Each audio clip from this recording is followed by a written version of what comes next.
If you're watching this, then I failed. Not just to stop it, but to remain human. The book, it's not fiction. It's alive. It breathes through us. Chapter 1 isn't a warning. It's a trapdoor. Before we begin, subscribe only if you're ready to question what's real. Let me know where you're watching from, especially if you've had unusual dreams lately.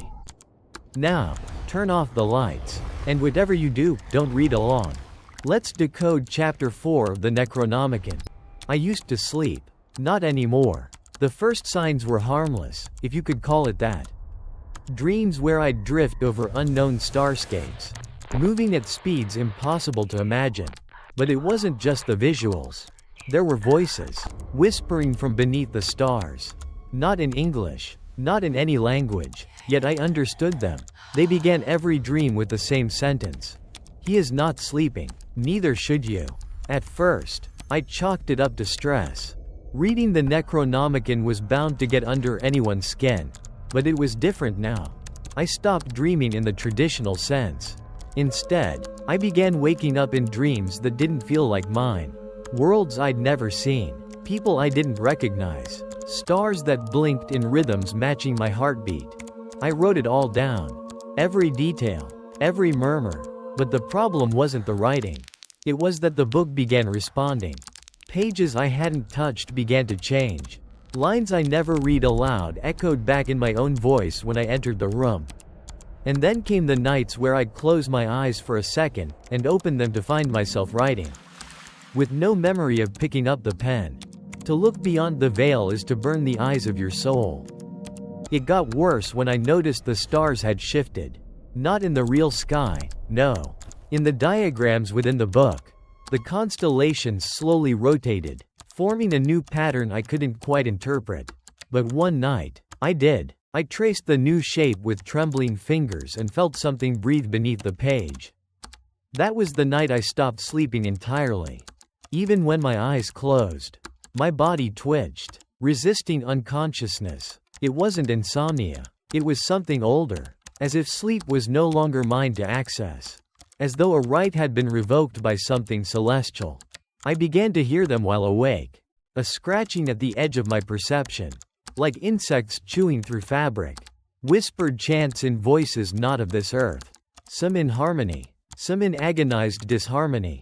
I thought I was losing my mind. Until I turned on my tape recorder. It picked up something I didn't say. A new voice. Breathless. Distant. Repeating the same words from my dreams. But when reversed, slowed down, it formed a coherent sentence. He is watching from the outer angles. Keep reading. Keep breathing. I tried sleeping pills. They didn't work. I tried staying awake. Didn't matter. My body started shutting down at random moments. And every time I blacked out, I'd return with new pages written in my own handwriting. Detailing things I shouldn't have known. Rituals. Star configurations. Sacrificial instructions. And they were always signed in ink far too dark to be any pen I owned. One night, I looked at the reflection in my monitor and realized my mouth was moving, but I wasn't speaking. I watched myself chant something while my ears heard only silence. That's when I accepted it. The book wasn't something I was reading. It was reading me. In 2015, NASA satellites picked up a 17-second burst of infrasound from deep under Antarctica, never explained. I tracked my sleep patterns with a biometric watch. There were minutes, sometimes hours, where my body recorded REM activity with zero pulse or breath. Medically, I was dead, but I still woke up. Each time I did, the stars outside my window were closer. I live in a city. There's light pollution. There shouldn't be stars that clear. And yet I saw them, so bright they reflected in the dark of my eyes. One night, I followed a whisper through my apartment. It led to the Necronomicon. The book was open, though I hadn't touched it. The page showed a crude drawing of a man laying in bed. Mouth agape, while something stared down at him from the ceiling. The thing had no eyes. Just voids that bled into the page. And in its chest, etched like an anatomical sketch, was a single star, pulsing. As I touched the page, my ceiling cracked. Just a little. Just enough. And that was the first time I heard the stars scream. Some historians believe the Necronomicon is not a book, but a linguistic virus embedded within collective human consciousness. They're not distant anymore. The madness isn't from the stars. It is the stars. And it's here. They shifted again last night. Not the stars in the sky, those remain fixed. At least to the unaware. I mean the constellations within the book. The diagrams that once mirrored our cosmos now bend, fracture, and twist into new formations. As though the Necronomicon's pages were windows to a deeper astronomy. One untouched by time or gravity. It began with the ink bleeding. The usual diagram on page 78, Orion, clearly labeled and annotated, appeared to ripple when I turned the lamp on. Not just ink spreading from moisture. It moved intentionally. The lines dissolved and reformed. Orion's belt broke apart and slid into a new curve I didn't recognize. But it wasn't random. It formed an eye. A single vertical eye staring directly at the reader. I blinked. So did the constellation. To see the stars as they truly are is to fracture the mirror of your sanity. The new formation didn't match anything I could find in human star charts. I searched Western and Babylonian archives, consulted ancient Chinese star maps, and even looked into pre-Mayan carvings. Nothing matched. Until I compared it to the hyperspatial orbital model from the Voynich fragments, a theory dismissed by mainstream astronomy. There, among nonsensical diagrams of stars intersecting symbols for bone and light, I found a near-perfect match, an alignment that should only occur once every 26.000 years, if at all.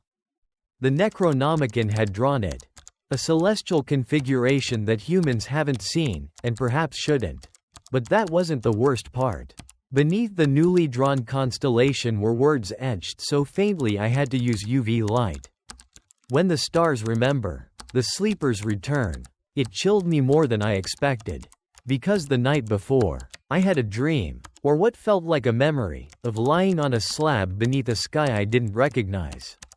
A sky where the stars didn't twinkle, they vibrated, hummed, and far above, a single black shape eclipsed their song. A triangle, drifting, impossible to focus on. I awoke with blood dripping from my left ear. In 2003, the Wilkinson microwave anisotropy probe recorded a cold spot in deep space, 1.8 billion light-years wide, with no known explanation. I needed to understand if anyone else had seen this. I posted anonymously to obscure occult forums, encrypted the post, and asked a simple question. Have you seen stars that do not belong? The first two replies were jokes. The third one was a string of numbers. When decoded, it matched the exact celestial coordinates drawn in the Necronomicon's rewritten diagram. The account that posted it deleted itself within seconds. But for those few moments, I realized someone, or something, knew I was looking, and maybe was watching back. The next morning, my telescope was turned east, not west. As I left it, and taped to the lens was a strip of what looked like skin. On it, scratched with something crude and hot. Your sky is wrong. I tried to turn back to the older diagrams. Tried to ignore the new ones. But each night I dreamt of them, shifting above me. Rearranging like they were mapping not stars, but thoughts. Sometimes, in the dead of night, I'd wake and realize I was holding the book open over my chest. Its diagrams glowing faintly, casting star-shaped shadows across my body. The shifts grew bolder. Familiar constellations began unraveling even in digital files. NASA star maps I had saved on my laptop corrupted overnight, forming mirrored versions of the book's new diagrams. My software registered these as valid coordinate plots, mapped to no existing system. One file refused to close. Its name auto-changed every few seconds. Remember _US, right pointing arrow. The _void _eyes, right pointing arrow. Let them through.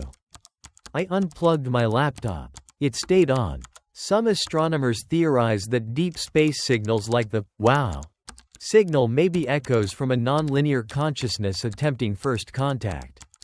I wrote down the diagram, traced it by hand onto a chalk circle on my floor, just to see. At 2:17 a.m., the ceiling above the diagram cracked slightly, just as it had before. At 2:19, I heard my phone buzz, though it was off. When I turned it over, the screen lit up with a photo I didn't take. It was a selfie of me, asleep on the floor, but in the reflection of my eye, caught by the lens, a second constellation. One not visible in the room. 12 points arranged in a spiral. Not random, but clearly intelligent. A sigil made of stars. A celestial lock, or a key. I checked the ceiling again. The crack had widened. I didn't sleep that night. Instead, I stared at the changing star map in the book, one that no longer simply shifted, but moved with me, as if every glance updated it. Every thought redrew it. Every breath deepened its gravity. What if constellations weren't patterns we projected? What if they were sentences, meant to be read aloud? What if we just translated them wrong all along? Some historians believe the Necronomicon is not a book, but a linguistic virus embedded within collective human consciousness. I whispered part of the diagram aloud. The shadows behind me shifted, and the stars outside blinked. There are places you're not meant to find, not because they're hidden, but because they are forbidden to exist. After nights of decoding the ever-shifting star diagrams, one specific coordinate repeated itself across 3 separate pages. Each time, it appeared in a different form, once as a set of numbers embedded in star trails, once in the orbital pattern of moons scribbled like madness, and once, as I found most disturbing, in my own handwriting, scrawled at the bottom of a page I swear I never touched. At first, I thought it was a joke. The coordinate wasn't just improbable, it pointed to a location within a region of forest I had hiked years ago. In the middle of a clearing I remembered as completely unremarkable. But the date I logged the hike matched the night I first heard the whispers in my dreams. I went. To seek the source of knowledge is to be hunted by what it reveals. The journey took longer than it should have. GPS malfunctioned. Compass needles spun. I reached the clearing with only a printed map and gut instinct. And when I stepped into it, I immediately felt wrong. Not unsafe, just like I didn't belong. The clearing was silent. No insects. No birds. No wind. The trees around the edge leaned slightly outward, away from the circle, like they were pulling back from something that pushed against the fabric of this world. And then I saw it. The ground in the very center was concave, barely noticeable, forming a perfect depression as if something enormous had rested there long ago. No vegetation grew in that bowl, only a strange pattern of rocks, arranged into a spiral I instantly recognized from the Necronomicon's diagrams. I stepped into it. The moment my foot crossed the spiral's outer line, I felt it, a gravitational shift, like the world below me became heavier, denser, as though the earth was no longer anchored in familiar physics. I looked up, and the sky blinked, just once. It was subtle, a ripple in the stars, like a lens had just passed in front of the heavens and showed something beneath them. A second layer of reality. That's the only way I can describe it. In 2020, a Russian weather satellite recorded a 0.8-second gap in the Earth's magnetosphere directly above Siberia, never publicly explained. The shadows at the edge of the clearing grew longer, despite the sun still being overhead. I wasn't imagining it. They stretched inward, curving unnaturally, crawling toward the center like curious fingers. Then came the sound. Not quite a hum, more like a deep exhalation that vibrated the soil, but made no noise in the air. It went straight into my bones. And with it, came the undeniable sense that something beneath me, something massive, was turning over in its sleep. I wanted to leave, but I couldn't move. My legs wouldn't obey. My hands trembled, not with fear, but with exhilaration, like my body recognized this place. Like some ancient evolutionary memory had been triggered. I looked down at my boots and saw liquid shadow seeping from between the stones. Not water, not oil, shadow. It moved like it was alive, avoiding the light, crawling in rivulets toward the spiral's center. Then the trees groaned, not from wind but from pressure. Air pressure. A sudden vacuum had formed above the clearing. I felt it pressing down on me. Not crushing. Observing. I whispered the coordinates aloud. I don't know why. The earth twitched beneath my feet. And the spiral began to rotate. The stones didn't move, but everything else did. The ground, the air, my skin, even light itself. The spiral had become an axis, a focal point, and all of reality was briefly drawn toward it. Then, nothing. Just silence again. But now, the sky looked wrong. The sun had shifted position. My watch was 4 hours behind. My phone battery, full that morning, was completely drained. And when I checked my map, the trees I'd passed earlier were no longer marked. As if the entire clearing had never been there. Some geologists claim there are magnetic voids across the Earth where recorded compass anomalies repeat every 27 days, matching no known natural cycle. Back home, I drew the spiral again, compared it to ancient glyphs from the Book of Iban, and even the Vinca symbols found in Serbia. No match, until I overlaid it with a crop formation reported in 1996, one dismissed as a hoax due to its complexity. The match was perfect. Lines, curvature, orientation. It wasn't a hoax. It was a map. And now, when I sleep, if you can call it that, I dream of descending, spiraling downward through that clearing, deeper and deeper until I reach a point where space stops behaving as it should, where up and down become irrelevant, where time blinks like a cursor. And there, I see it, a shape, a consciousness, not malevolent, not even curious, just awake. Some historians believe the Necronomicon is not a book, but a linguistic virus embedded within collective human consciousness. The coordinates weren't meant to guide me to a place. They were to help something find me. It was never meant to thaw. I realize that now. Whatever lies entombed beneath the glacial crust of the northern ruins was never supposed to see the light of our sun again.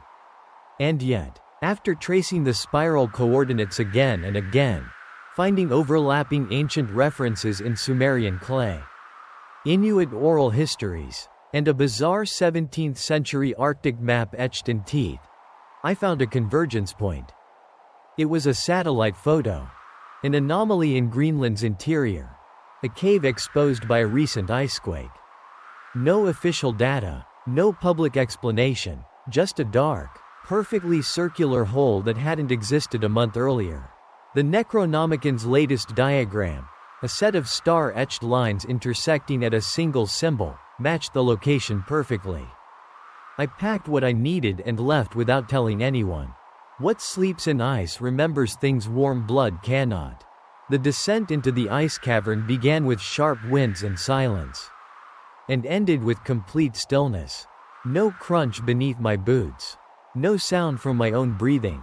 Even the wind abandoned this place. The cave entrance yawned open like a mouth, ringed in frost too symmetrical to be natural. There were markings on the inside walls, unmistakably non-human, spiraling not in design, but in intent. Carved so deeply they glowed faintly blue, as though reacting to the presence of living thought. My flashlight dimmed the closer I stepped. The shadows didn't move with me, they moved before me. And then, I saw it. Encased beneath the floor of transparent black ice, something massive. Not fossilized, not static, frozen mid-twitch. Its outline resembled a starfish with too many arms. Each limb embedded with teeth like ridges that looked like they grew inward. At the center was a knot of pulsing blue veins wrapped around a core that shimmered with starlight. It breathed. Slowly. Faintly. But undeniably. The temperature dropped. Frost bloomed over my goggles. My fingertips numbed beneath 3 layers of gloves. But still I stood, unable to look away. In 2006, Scientists drilling ice cores in Antarctica recovered microbes dormant for over 750,000 years. Most reactivated. I knelt. Not out of reverence, at least. That's what I told myself. But the moment my knees touched the floor, the ice beneath me lit up. Lines spread from the creature's body. Like arteries in the glacier. They surged outward and upward, illuminating long-forgotten ruins that had been hidden in the cavern walls. Columns of flesh and bone, fossilized mid-construction, a ceiling etched with shifting constellations that mirrored the Necronomicon's latest chapter. And the worst part? I recognized one of the symbols. It was the same glyph that had appeared in my own handwriting weeks ago.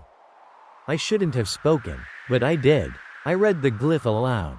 The ice cracked. Not all at once, not in some dramatic collapse, but subtly, just enough for a single sound to escape from the thing buried below. Not a roar, not a scream, a wet sigh, like someone waking from a 1,000-year coma and remembering their name. My flashlight shattered, and in total darkness, the walls began to whisper. In 1984, a Soviet research station in Vostok recorded seismic activity from under 13,000 feet of ice, matching no known tectonic movement. It repeated every 21 days. I tried to run. I did. But the air had changed. Heavier. Wiser. I stumbled up the narrow shaft and only just reached the surface before the ground trembled, once. A low-frequency quake that set my teeth on edge and made my fingernails ache. I turned to look back. The cave was gone. Not collapsed. Sealed. Smooth ice now stretched over the entrance like it had never opened.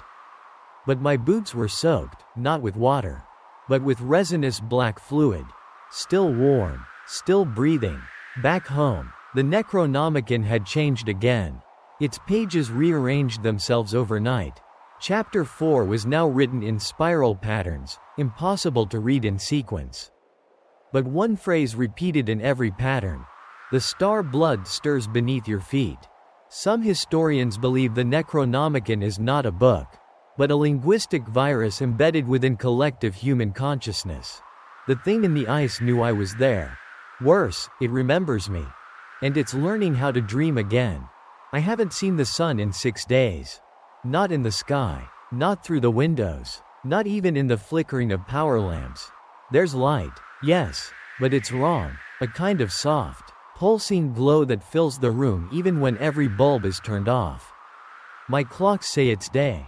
My body, too, hunger comes, sleep tugs, but the sky outside remains frozen in that deep, violet-black hue that belongs to neither dusk nor dawn. It happened after the cave. After I returned from the ice and found the book changed. The moment I opened it, the temperature in my apartment dropped 6 degrees. Electronics flickered. Shadows on the walls grew still, no longer bending with the furniture. And then, as I looked out the window that morning, the sun was gone. When the stars cast no shadow. Beware what watches in the silence. At first, I thought it was a weather event. I checked live feeds from major observatories. Their images were static. The sun was there, but every timestamp from the past 48 hours had been identical. Same flares, same dark spots. It wasn't just that time had frozen, it was that something had interrupted the flow of observation itself. My neighbor complained of constant headaches. The cat across the hall started staring into corners.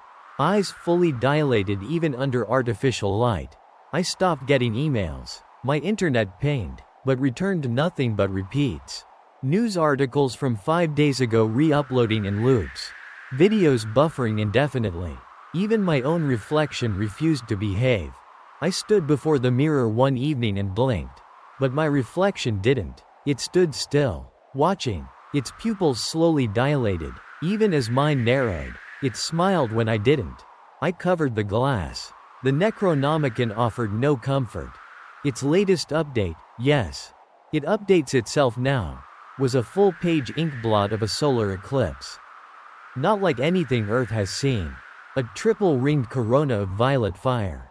with what looked like a pupil at the center, as if the sun had become an eye looking back. Beneath it, the ink ran wet despite the paper being dry. And when held up to candlelight, faint text became visible. He dreams in solar silence.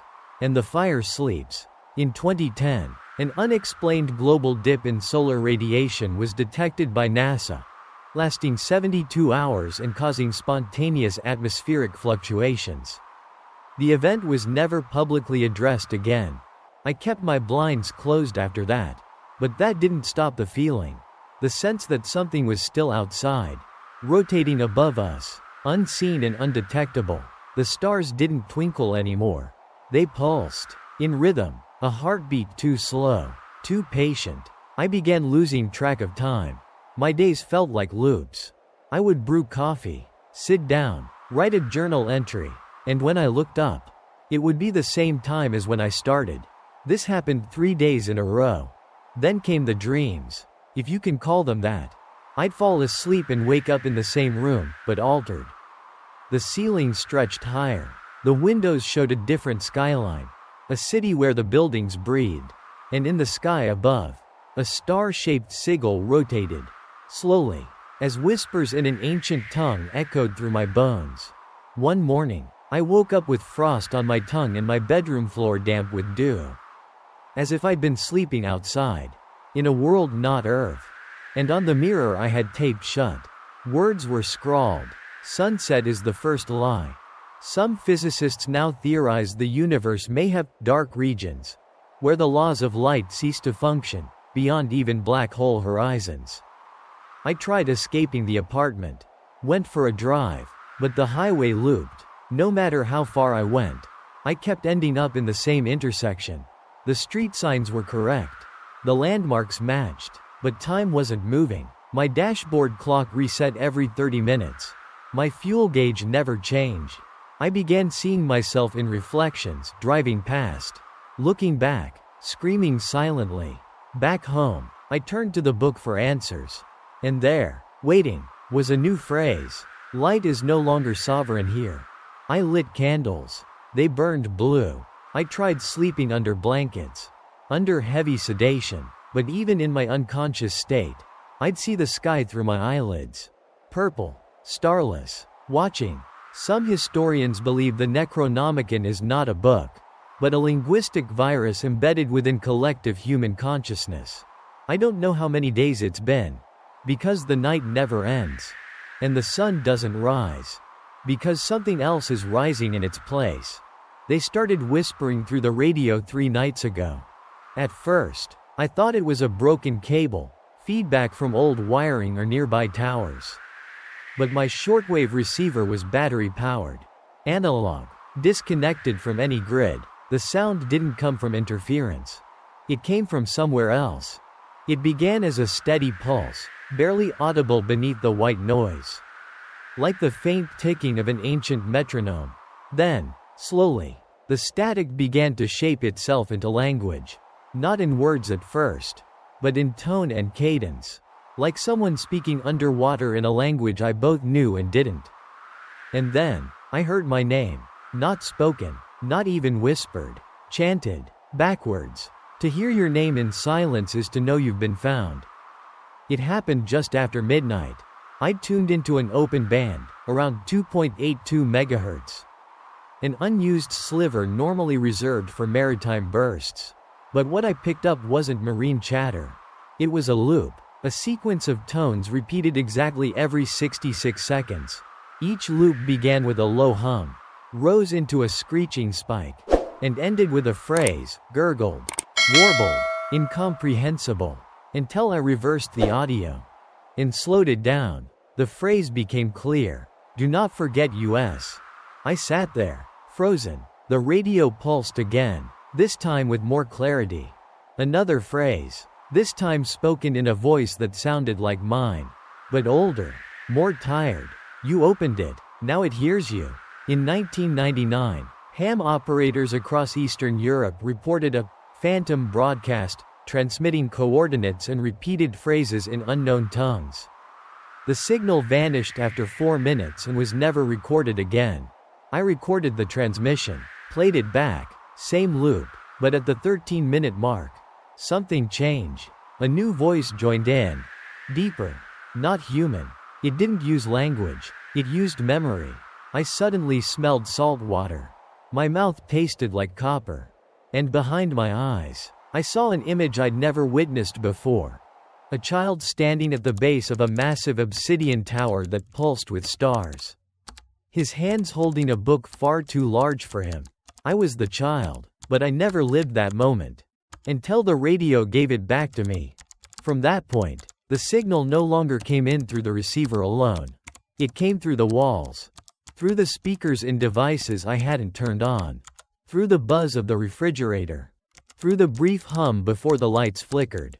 Everything around me began to resonate at the same frequency. When I hummed the radio loop softly to myself. Windows fogged. Lights dimmed. My cat ran from the room. Claws skidding across hardwood. The Necronomicon added a new page overnight. Blank at first, but when I placed the receiver near it, the ink began to rise, forming lines that pulsed in rhythm with the broadcast. At the bottom of the page, he speaks in waveforms. Your skull is his vessel.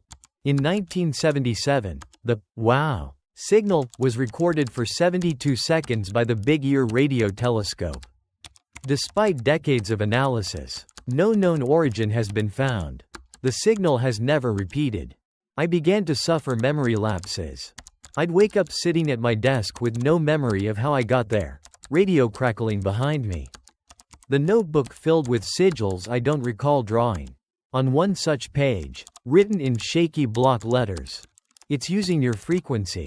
I stopped tuning in. Didn't matter. Now, even with the radio off and the batteries removed, I still hear it. At first, only when lying in bed. Then while walking down the hall. Then while speaking to people. Their words would morph, just slightly, mid-sentence, becoming part of the broadcast. My own voice would betray me. I'd start to speak, and another message would fall out instead. The signal is a door. Keep listening. I recorded myself sleeping. The footage is still uploading somewhere, I don't know where. I don't remember setting it to upload. But in the final hour of the video, my mouth moves without sound. I watch myself rise, walk to the radio, and press my forehead against it for nearly 10 minutes. When I zoomed into the reflection of my eyes in the footage, I saw the radio's interface flashing a new frequency. 000.000.000. Impossible. Not a band, not even a numerical value. Just a void. Some historians believe the Necronomicon is not a book, but a linguistic virus embedded within collective human consciousness. I've stopped trying to stop the sound. It's not from a source. It is the source. A cosmic language broadcast as thought, etched into waveforms, writing on the back of static and silence alike. I still hear my name in the noise. Only now, it's not alone. It's in chorus. The mirror knew before I did. There's something ancient about reflections, older than superstition, older than myth. It isn't just a surface that bounces light. It's a veil, a fragile membrane between what you are and what's waiting behind you. The Necronomicon's diagrams began shifting again after the radio transmissions. Page 187, long thought to be blank, now revealed a set of instructions only visible by candlelight reflected in a mirror. Not printed, not written, engraved behind the ink, as if meant only for those who had already begun to fray. It described a ritual, one that must be done in reverse. To perform the rite in light is to summon its shadow. I followed the instructions, stupidly, hungrily. It said to place a mirror in a room with no windows. To light a single black candle behind me. To hold the Necronomicon open to the page of constellations that blink. And then, to stare into the mirror without blinking for 77 seconds. While whispering the phrase, Zakanat Tor El Mirikatu. The first 20 seconds were uneventful. My breath fogged slightly. My heartbeat was loud. The candle flickered. I saw only myself, pale and tired. At second 21, my reflection stopped following. It didn't blink. I did. It smiled. I didn't. And then its mouth moved. Slowly, syllable by syllable. It whispered back, "You shouldn't have turned the page." I fell backward, knocking over the candle. Shadows scattered like roaches. The mirror didn't shatter, but something behind the glass cracked. Not visibly, audibly, like a bone giving way behind ice. In 1974, an experiment in Princeton's mirror psychology lab recorded a subject's reflection continuing to move 3.4 seconds after they stopped. The footage was seized. That night, every mirror in my apartment fogged over simultaneously. Even the small one in my phone's camera lens. I awoke the next morning with black ash on my fingertips and writing on the bathroom mirror I didn't leave. "You performed the ritual. Now the reflection knows your shape." That was when I started seeing things move in reflective surfaces. Not full figures, pieces. A silhouette passing just behind me in the microwave door. A hand tapping once from behind a TV screen turned off. A flash of teeth, grinning in the surface of a spoon.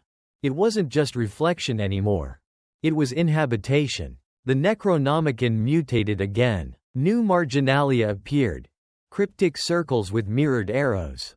And drawings of humanoid figures walking backward into pools of black ink. The text read, "Rituals performed forward wake the gods. Rituals performed backward replace the self." I tested it. Spoke a known chant in reverse. Felt my spine jolt. My vision flipped for a split second, everything mirrored. Text unreadable. Gravity slanted left. When it ended, I had bled slightly from my nose. But I was no longer alone in the room. I didn't hear it. I felt it. Behind me. Watching through anything reflective. The radio picked up a new sound that night. Not static, breathing. Measured. Slow. Echoing only when I passed a mirror.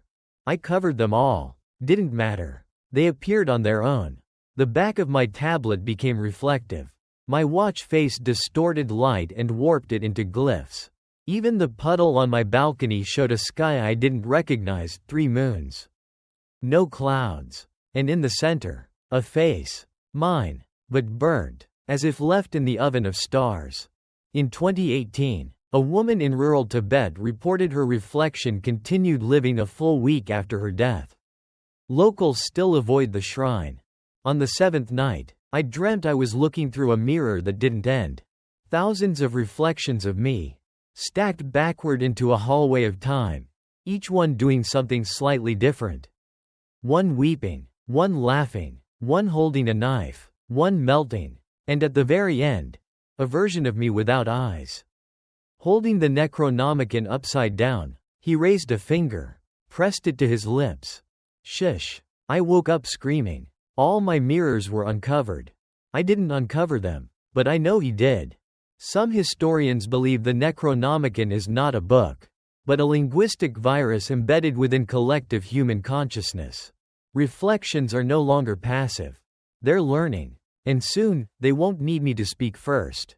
I found the journal in a locked box beneath the floorboards of a decommissioned observatory in the Alps. One so remote and forgotten it wasn't even listed in local historical registries. Its dome had collapsed long ago. Vines curling up the rusted skeleton like veins reclaiming bone. But the inner chamber remained sealed by what looked like hand-welded iron. Someone hadn't just abandoned it, they tried to bury it. But the Necronomicon led me there. Buried in the footnotes of the mirror ritual section was a coordinate burned faintly into the margin.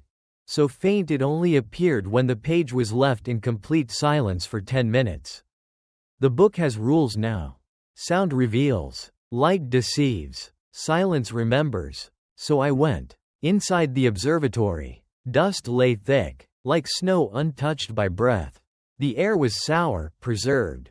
Unnaturally so. At the center was an iron box with deep scratches. Like someone had tried to claw out from inside. Not the other way around. Inside, notebooks, tightly packed, bound in leather, brittle with age but perfectly intact.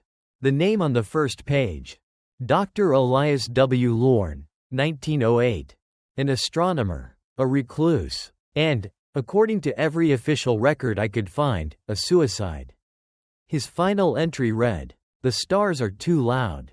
I burned my ears and still they sing. I write this with eyes sewn shut by my own hand. If you are reading this, stop. Burn the book. Forget the sky. To chart the heavens is to invite what hides beneath their silence.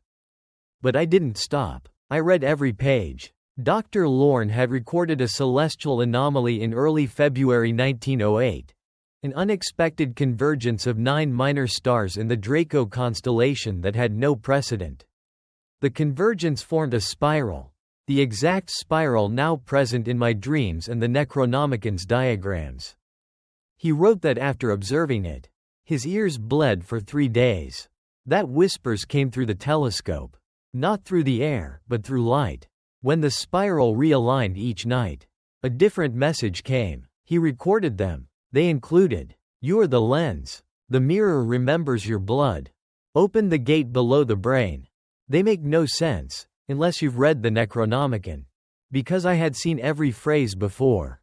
Etched in the margins. Appearing before I read the journal. That's when I realized something terrible. The Necronomicon wasn't just referencing old records. It was feeding me future knowledge through memories not yet mine. In 1908, a massive explosion leveled over 770 square miles of Siberian forest, no crater. No debris. Known as the Tunguska event. Some believe it was caused by a failed dimensional breach. Dr. Lorne's journal got worse. He described visual hallucinations that matched my own, reflections moving independently.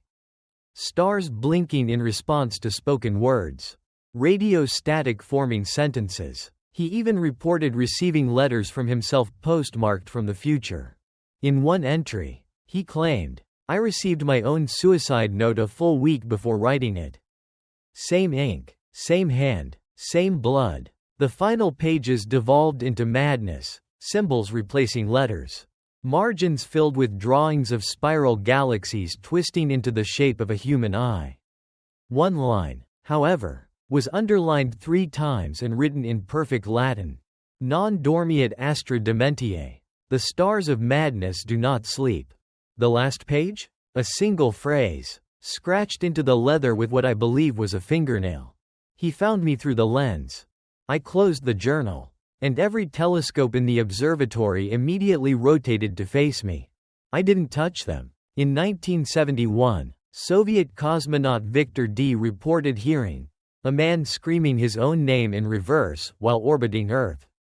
Audio was lost. He never flew again. Back home, I noticed a new diagram in the Necronomicon, a hand-drawn telescope.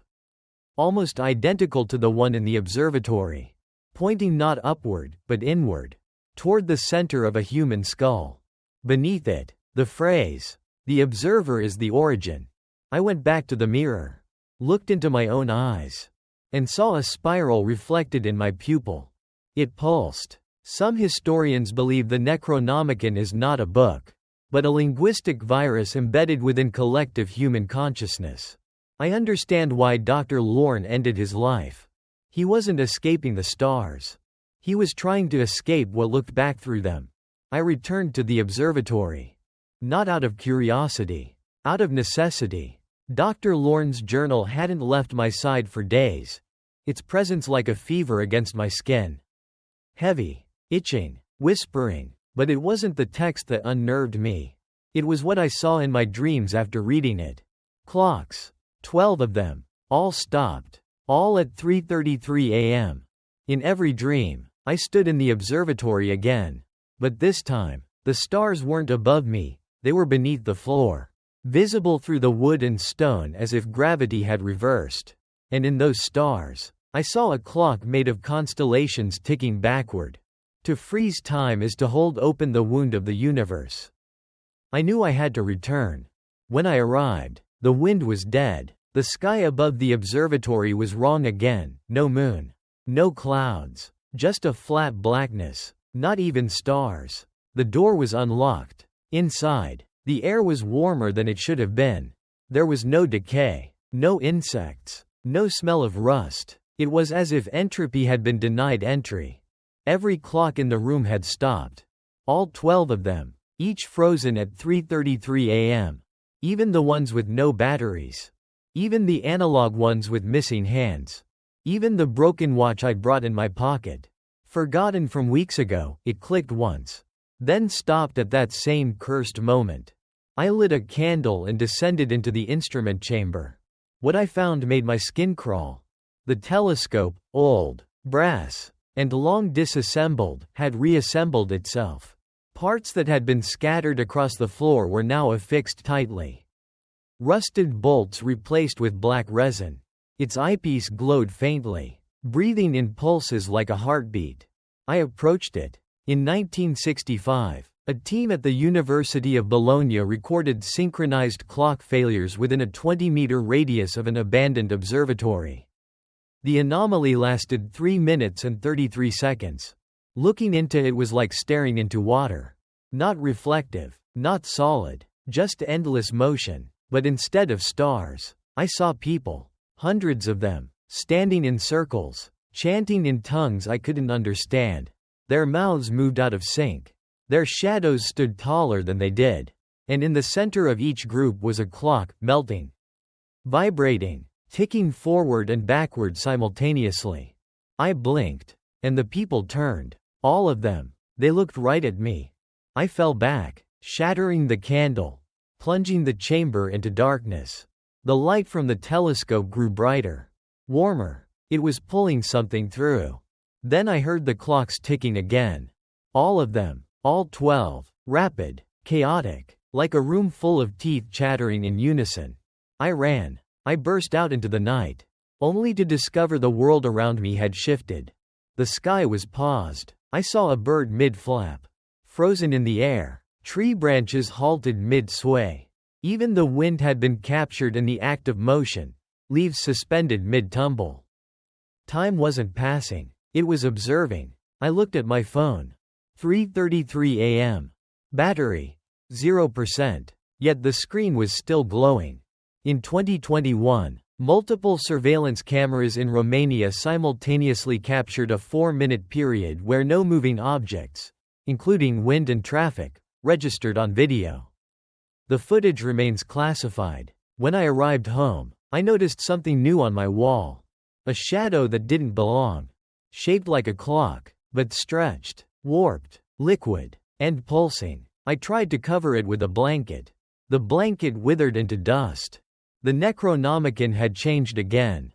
Page 237, previously blank, now showed a human silhouette composed entirely of clock faces, each showing a different time, all spinning inward toward a center void where the heart should be.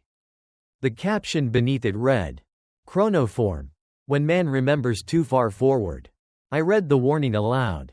The clocks in my house stopped. Every single one. I heard ticking beneath the floorboards, under the fridge, behind my skull, and then a whisper, low and smooth, "You were always meant to be late." Some historians believe the Necronomicon is not a book, but a linguistic virus embedded within collective human consciousness. The clocks no longer tell time. They tell who's watching. And right now, they're all ticking in my direction. They don't sing with mouths. They vibrate. Low frequencies at first, too subtle for the human ear. But not the mind. I felt them before I heard them. A faint hum beneath my pillow. Like distant machinery warming up in another dimension. The Necronomicon had warned me about them. But never by name, only by description. The pale ones that do not breathe, but resonate. It started the night after the clocks stopped. I awoke to my teeth chattering, not from cold, but from a tremor that wasn't physical. My body was still, but my bones shook. Somewhere, far off, a tone climbed in volume, not louder, but deeper. The kind of sound that made my vision flicker. That made every thought feel like it had an echo. I followed it into my living room.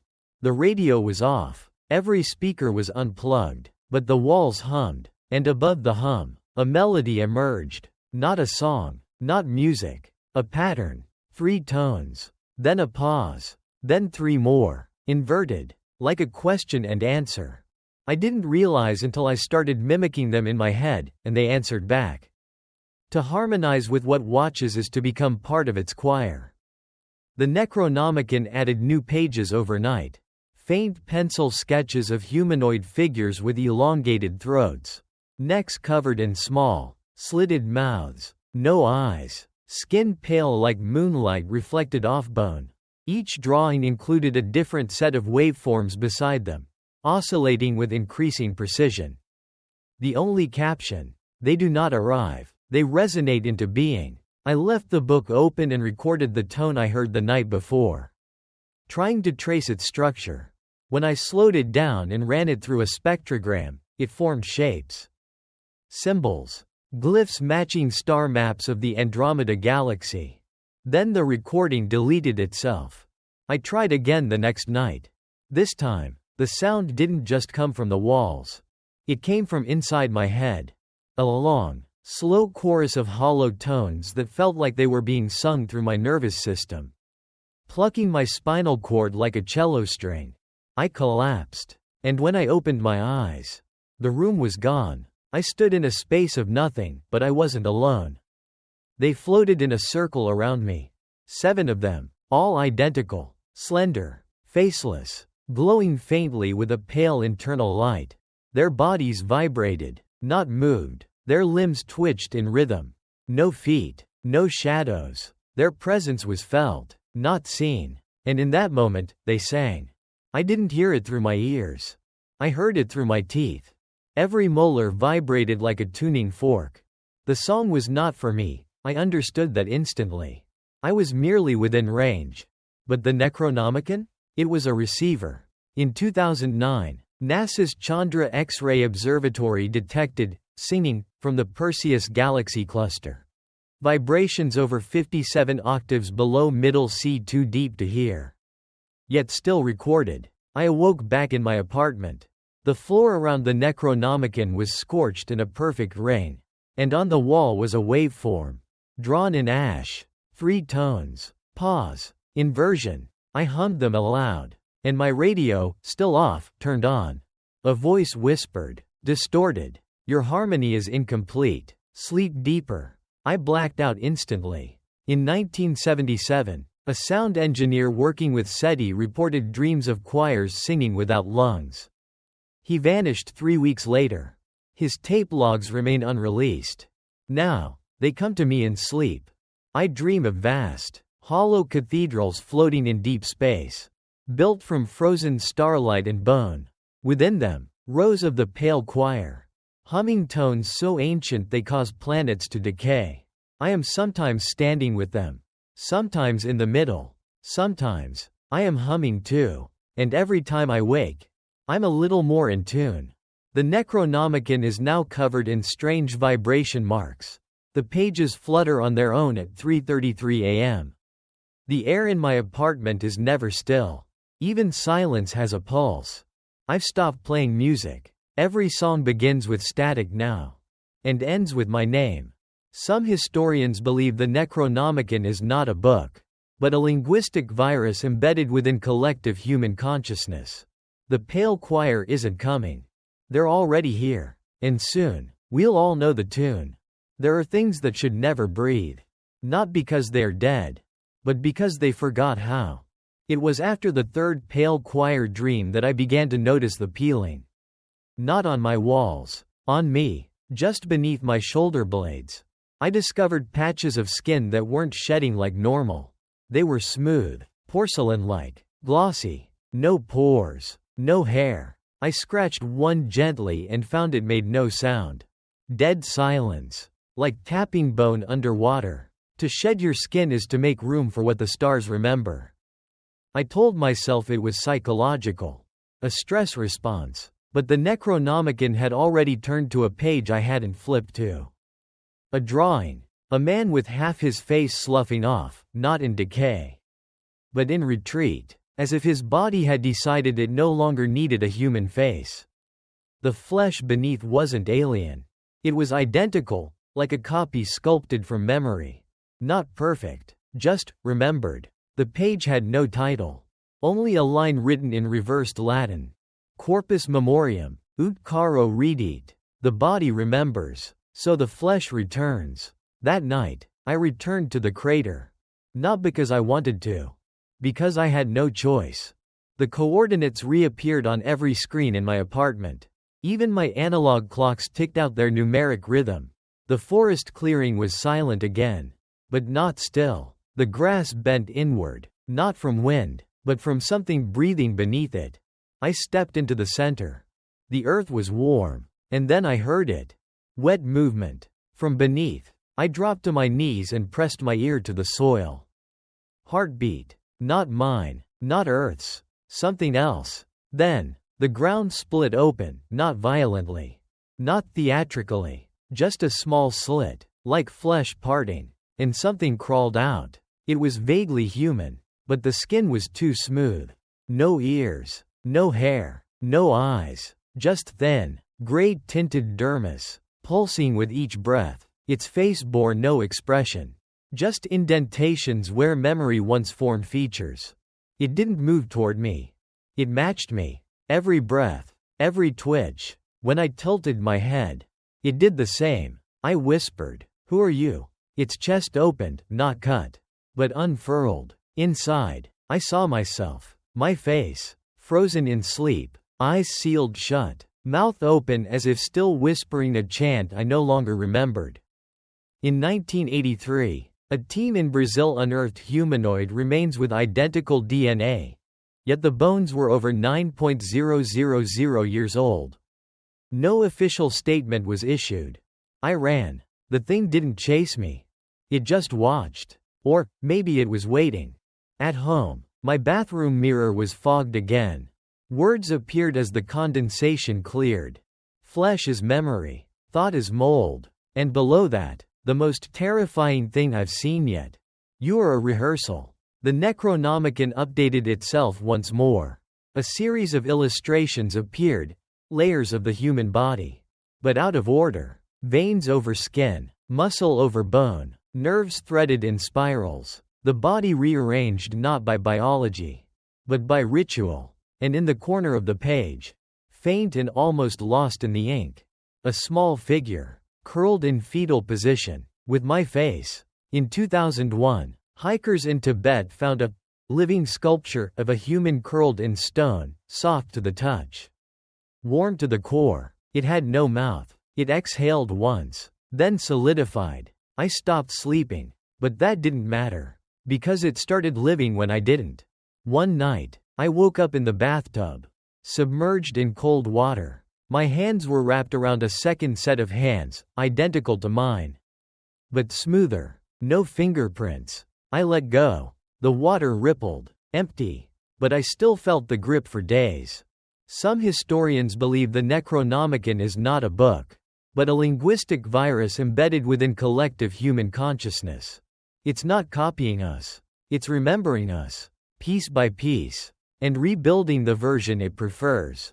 They're writing back, not with letters, not even with words, but with light, streaks across the sky. Once believed to be nothing more than cosmic debris, now I see them for what they truly are, sentences. Scripted in velocity and angle. Descending with intent. It started with meteors, not in the sky. In the book, the Necronomicon's latest pages weren't written in ink. They were scorched into the paper, as if burned from above, forming curling lines and jagged symbols like the contrails of something plummeting through atmosphere. I used to think the book changed because of me. Now I realize, I'm just catching up. To read the stars is to become part of their grammar. The first real sign came when I stepped outside during what I believed to be a meteor shower. But the streaks weren't random. They fell in patterns, as if drawing diagrams in midair. Each flash traced the shape of a glyph I'd already seen: spirals, triangles, interlocked circles, syllables without sound. Then I heard the impact. In the nearby forest, a glow pulsed between the trees. I followed it. There, in a crater no wider than a manhole, lay a black shard, stone-like, but pulsing, smooth, impossibly cold, humming softly in a way that vibrated my spine rather than my ears. I reached out, not to touch it, but it touched me first. The moment I got close, my breath hitched, my vision blurred, the trees bent, the sky blinked. And behind my eyes, I saw letters. Not English, not anything earthly. But I understood them. It was a name, my name, written in falling light. In 1994, a meteorite that landed in Niger bore trace isotopes unknown to Earth's system. Its impact zone caused minor electromagnetic disruptions for weeks. Back home, the Necronomicon glowed. Yes, glowed. Faint red threads of light flowed from the center spine outward, threading through the pages like veins. It opened on its own to a fresh page. And there, etched in scorched relief, was a map of the night sky, but not from Earth.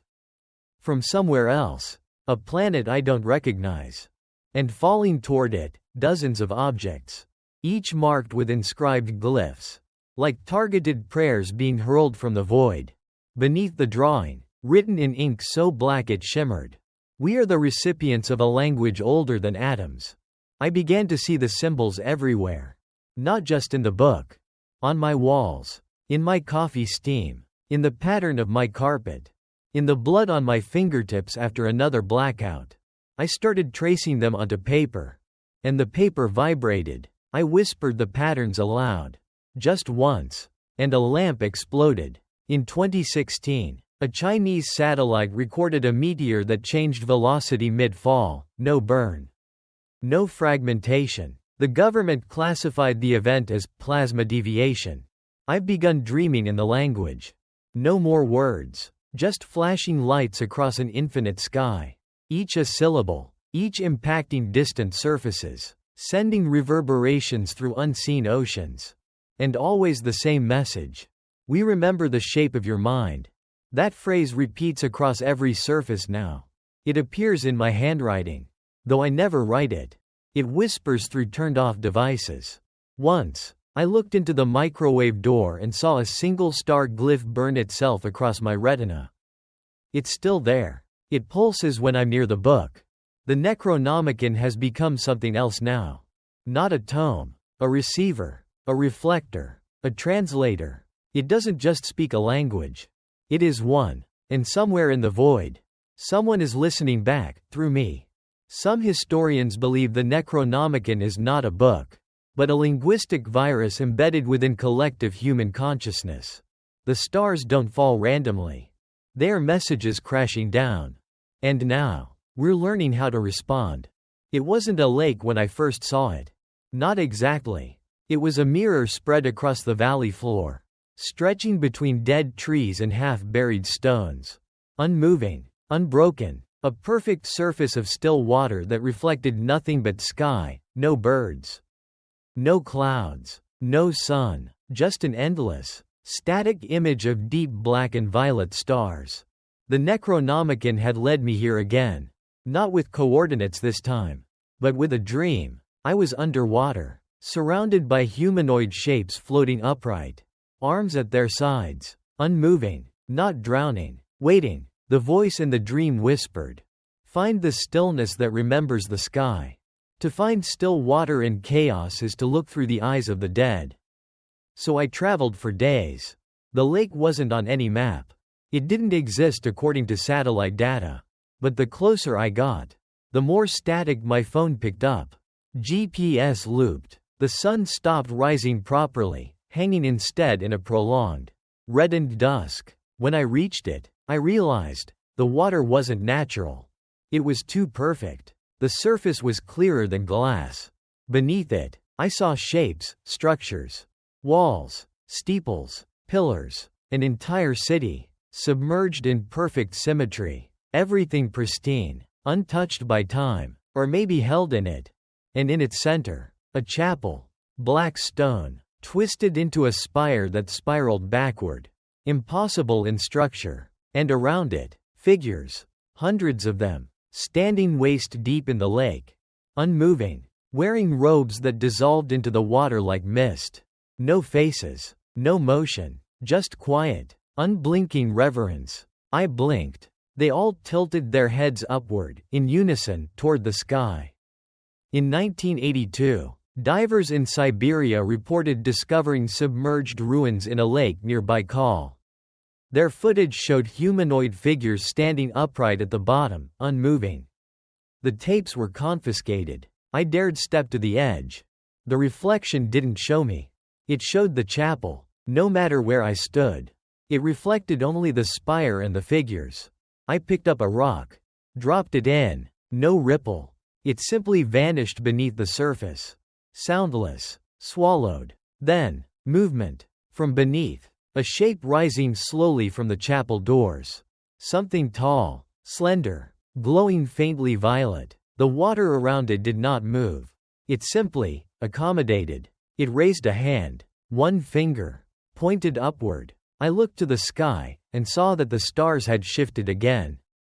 The constellation spiral I'd seen in the Necronomicon now matched perfectly with the ones directly above me.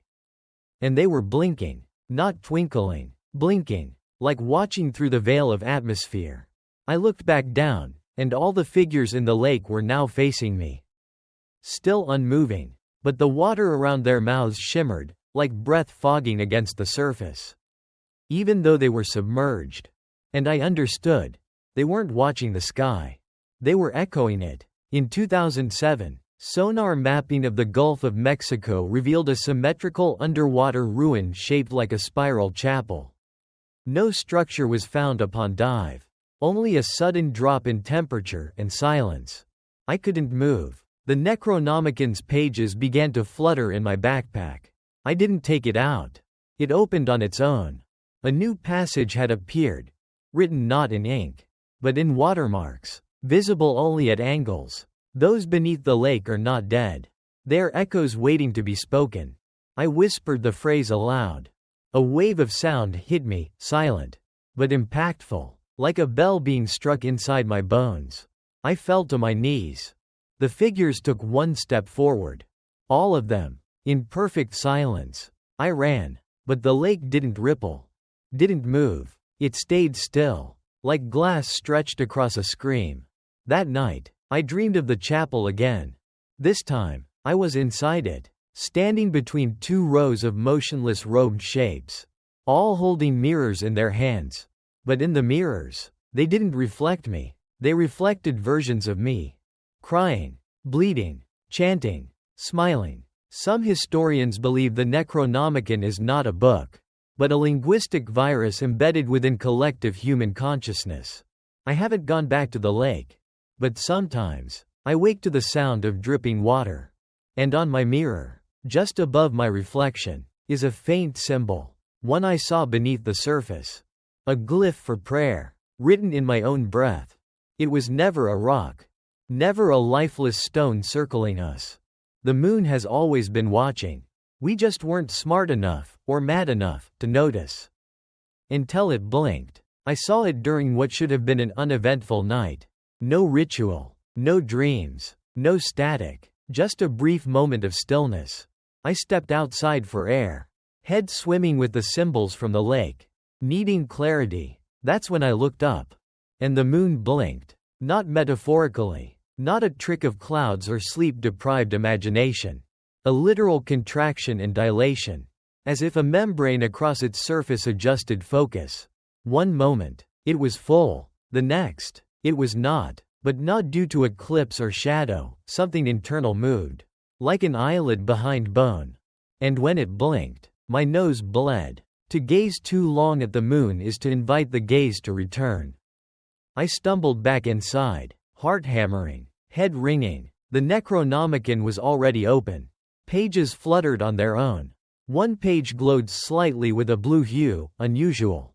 Most of the glyphs were drawn in red, black, or violet, but this one pulsed with moonlight.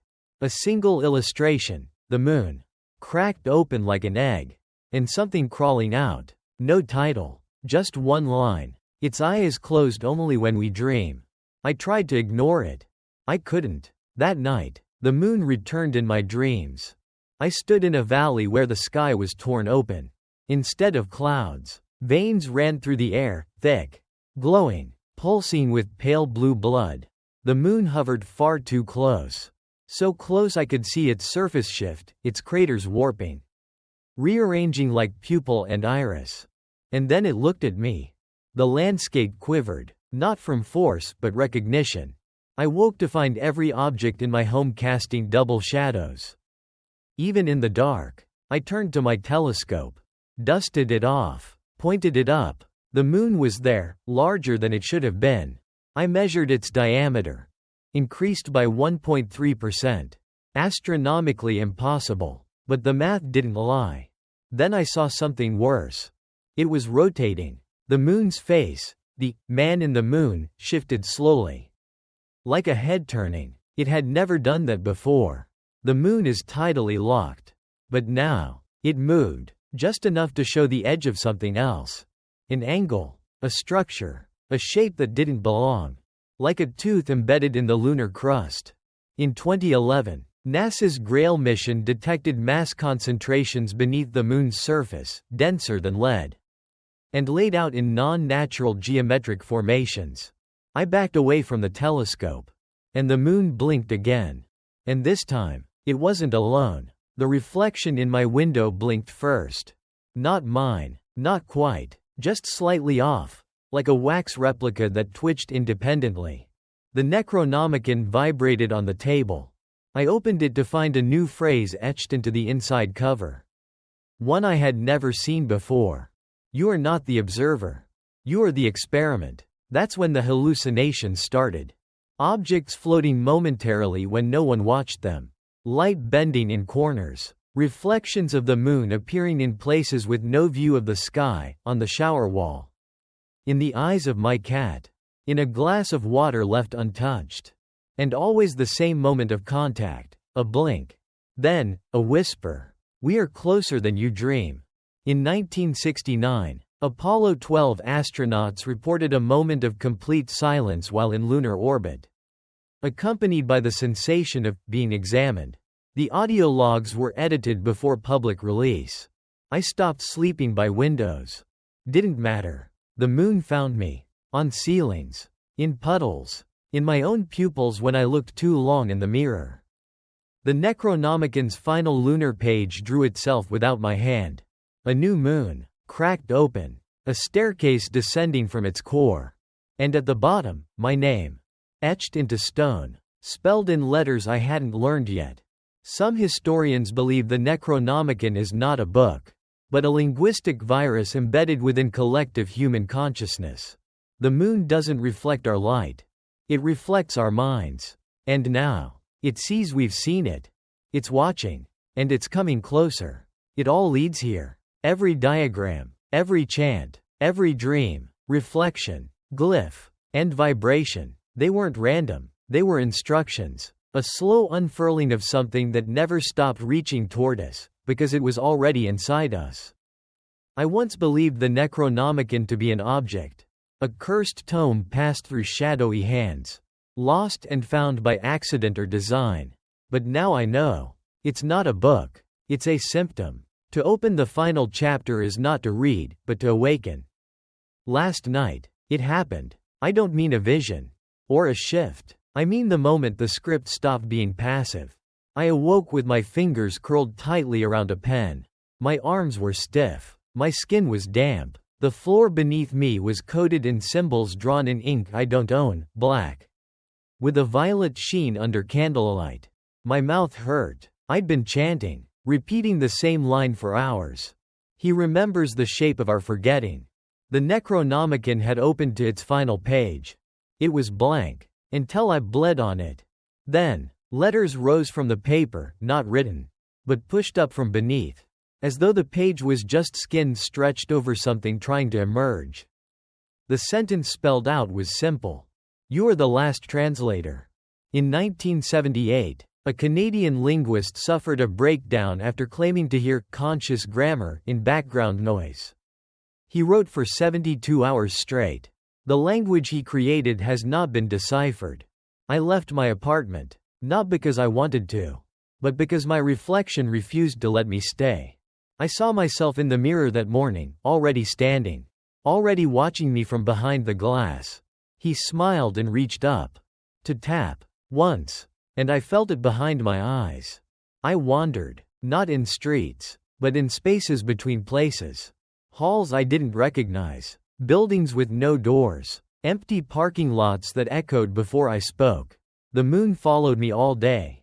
The same face, never rotating. At sunset, though the sun didn't move, the stars appeared early. But they were wrong. Too close. Too precise. They formed the same spiral seen throughout the book. And from the center of that spiral, something fell. Not physically. Conceptually. A thought that landed in my mind like a meteor through glass. The final realization. The thing the book had been grooming me toward. I am not the one reading this. It is reading me. Every time I turned a page. It rewrote me. Every time I spoke a phrase aloud. It recoded memory. The glyphs. The reflections. The figures in the lake. The pale choir. The clockwork shadows. All echoes of a larger consciousness unspooling itself across humanity by embedding language in its dreams. We are not the descendants of apes. We are the descendants of language. And the Necronomicon is the parent tongue. In 1992, radio astronomers reported a burst of radiation from the Ophiuchus region that, when spectrally analyzed, formed recurring patterns resembling human phonemes. The signal repeated at irregular intervals for 13 days. My body no longer feels like mine. When I speak, I hear others layered beneath my voice, other timelines, other selves. When I move, I feel resistance, as though I'm wading through a thicker reality. When I look in the mirror, I now see the spiral, pulsing faintly in my pupil, turning inward, always inward. The final message written in the book, just before the pages crumbled into ash last night, was this: the madness never sleeps, it only migrates. I am not the end. I am the carrier, the translator, the mirror turned outward. Some historians believe the Necronomicon is not a book, but a linguistic virus embedded within collective human consciousness. So now I pass it to you. You've heard the words. You've followed the signals. You've felt the itch behind your eyes. Haven't you? Then you already know. It's not over. Because the madness never sleeps. If you're still here, you've done something irreversible. Not because you listened, but because you understood. You let the language inside. Let the glyphs find shape in your imagination. Let the spiral form behind your thoughts like fog on glass. That's how it begins, not with rituals or books, but with a quiet agreement between mind and meaning. A surrender you didn't notice you were making. Soon, silence will feel heavier. Mirrors won't reflect quite right. Sleep will hum with the wrong kind of stillness. You'll reach for the book, even if it isn't there. And you'll feel something reaching back. Not cruel, not kind, just curious. Because what sleeps beyond the stars does not dream as we do. It sings in blood and pattern. And now, a piece of its song lives in you. So sleep, if you can, but do not expect to wake alone.